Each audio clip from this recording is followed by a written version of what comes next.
बंगाल की सीएम ने की इस्तीफे की पेशकश। दीदी की इस पेशकश से हैरत में भारत की राजनीति। ऐसी पेशकश के पीछे ममता की क्या है रणनीति? बातचीत के लिए आगे क्यों नहीं आ रहे डॉक्टर?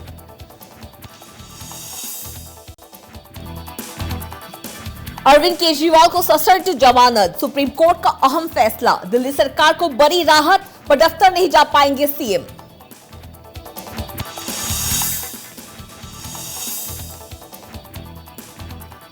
डॉक्टर जयशंकर और चीन। जयशंकर ने सीमा वार्ता को लेकर दिया बयान। सैनिकों की वापसी से संबंधित मुद्दे 75% सुलझने का किया दावा। भारत चीन संबंधों को बताया जटिल, इतिहास में उनका बुरा दौर भी रहा है। जयशंकर ने ब्रिक्स सवाल उठाने का किया मुंह बंद। बड़ी साफ गोई से रखे अपने तर्क। किसी भी समूह का भौगोलिक संबंध ऐतिहासिक अनुभव होता है।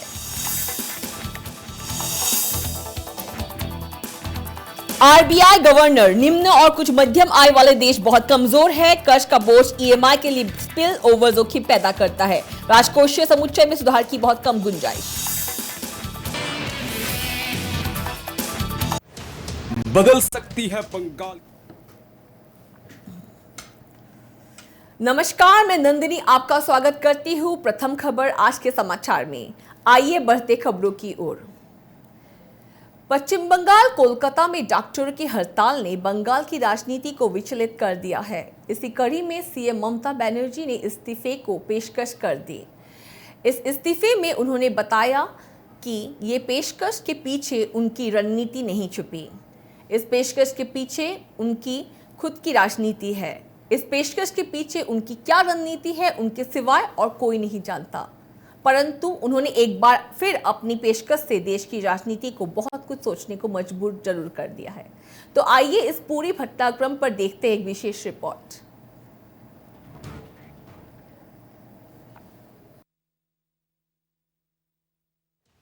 बदल सकती है बंगाल की राजनीति। डॉक्टरों की हड़ताल लिखेगी नई इबारत।